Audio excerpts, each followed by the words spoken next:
lo correcto o lo ideal es de que nosotros de manera, digamos, racional y en un sentido, digamos, introspectivo o si se quiere grupal, no sé, llegar a encontrar en el transcurso de los años de la vida el sentido de la vida de cada uno de nosotros. ¿Qué sucede cuando el sentido de la vida lo amarramos a un ser supremo?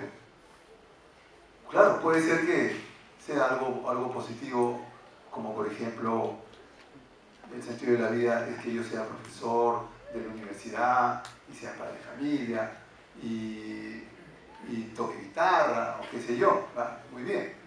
Pero ¿qué pasa si yo, dentro de ese Dios también trascendente, como lo tienen los musulmanes, pienso que el sentido de mi vida es inmolarme para asesinar a 30, 50, 80 personas?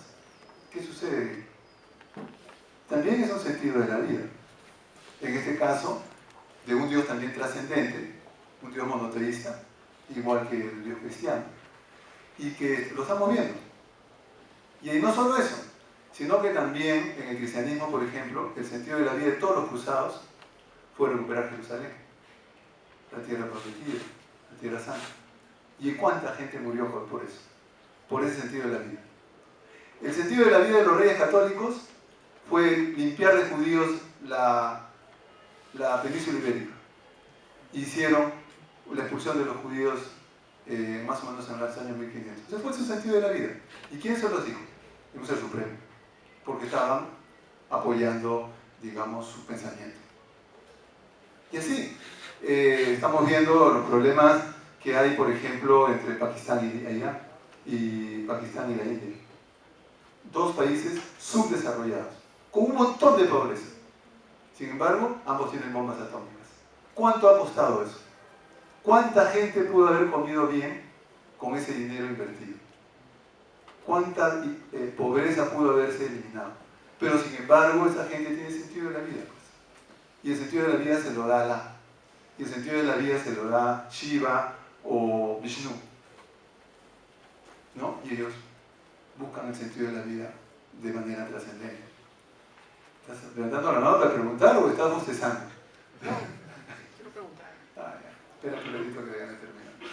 Bueno, entonces eso podemos decir en cuanto a la relación del sentido de la vida y dejar que ese sentido de la vida venga de arriba y no de un aspecto racional y deductivo de investigación propio de un ser humano.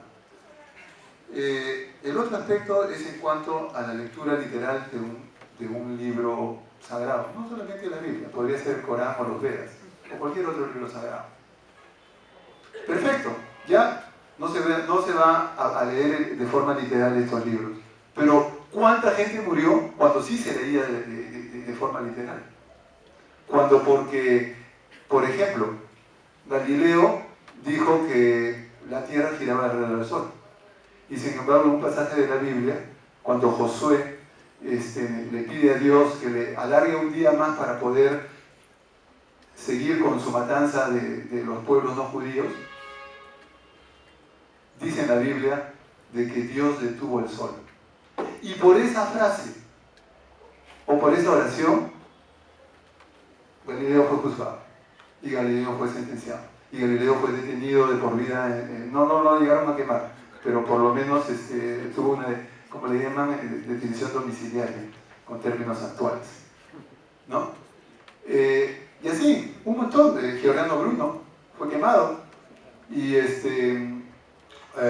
Servet fue quemado por los calvinistas en Ginebra por decir de que estaba en contra de la Trinidad, ¿no? Él no creía en la Trinidad y el sentido de la vida de Calvino le dijo que él tenía que defender, digamos, la fe que él tenía y lo quemó. Entonces eso ha pasado, pero muchísimos años y en muchísimos lugares en el mundo. Y ahora, en estos últimos años, como la ciencia ya avanzó y es imposible sostener el génesis frente al origen del hombre o al origen de la vida como ya lo plantea la ciencia, ahora estamos hablando de una lectura no literal. Pero esa lectura literal, ¿quién la hace? ¿Quién la hace? Bourdieu nos habla de los campos sociales.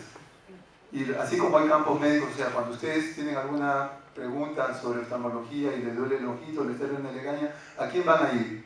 ¿Van a ir al doctor Orozco o van a venir a mí? Van a preguntar a mí, porque soy el especialista, ¿no? Y cuando, por ejemplo, tienen algún problema, no sé, alguna duda de tipo farmacéutico, y hay algún farmacéutico, ahí van a ir donde él. Igualmente, hay el campo religioso. Entonces, cuando hay esa lectura que ya no es literal, pero ¿quién la interprete? ¿Quién la hace? ¿Quién las hace? Pues las hace la gente que está en el campo religioso, que son los sacerdotes. Y en el caso del cristianismo, pues toda la estructura de los obispos, arzobispos, cardenales, papas, etc. Ellos nos dicen, por ejemplo, que el uso de los dispositivos contra la natalidad están prohibidos. Y hicieron, Juan Pablo II, por ejemplo, que ahora es santo, hizo cuántas campañas en el África para el no uso de los preservativos. Y claro, es bien difícil calcular cuánta gente se debe haber contagiado con SIDA por ese tipo de actividad, por esa interpretación no literal de la Biblia, ¿no? Entonces, también en el cristianismo no solamente está la Biblia, sino también está el catecismo. Y en el catecismo también hay una serie de normas de las cuales todos los que supuestamente están bajo digamos, la concepción del cristianismo tienen que cumplir, porque si no, como si es un Dios tan bueno, si no lo cumplen, se van al infierno, ¿no? El cristianismo está en contra de la eutanasia, actualmente, estoy hablando de las cosas actuales, ¿eh? Porque en el pasado estuve en contra de las vacunas, estuve en contra de la anestesia.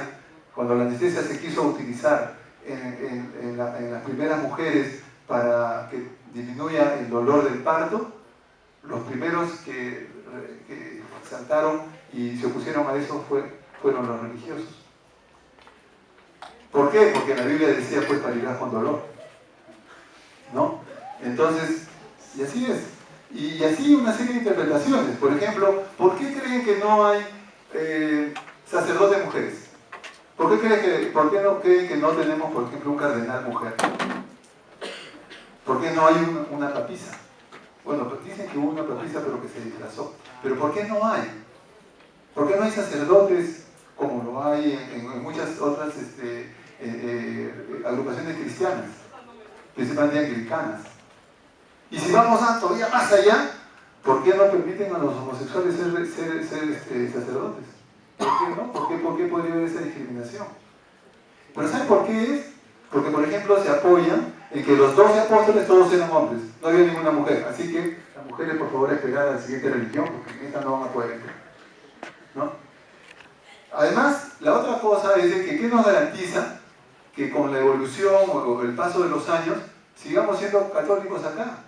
Cuando generalmente el mapa religioso que nosotros observamos actualmente en el mundo, por ejemplo, si uno ve, ¿no?, el mapa de Europa, el norte de Europa son luteranos, Alemania, Dinamarca, Suecia, Noruega. El sur, por ejemplo, como Italia, como España y Francia, que le costó mucha sangre, son católicos. En la parte del este son ortodoxos y más al Asia ya son musulmanes, etc. ¿Y esa división cómo se hizo? Esa división se hizo porque vinieron y los convirtieron así de buena fe a la buena, como se dice. Eso fue guerra, eso fue matanza, eso fue conquista. Acá mismo los españoles vinieron y nos conquistaron y a sangre y fuego nos impusieron, como se dice, con la espada y la cruz, nos impusieron el cristianismo, ¿no? Entonces, ¿qué nos garantiza? Que algún día alguien nos conquiste y ya no seamos por católicos, o ya no haya mucho catolicismo. Entonces, todo eso es bien relativo. Todo eso es bien relativo. Y además también el mismo hecho de la transferencia cultural que se hace de madres a niños, como mencioné en la anterior participación, de la religión. Las madres son las principales, digamos, generadoras de concepciones religiosas en los hijos.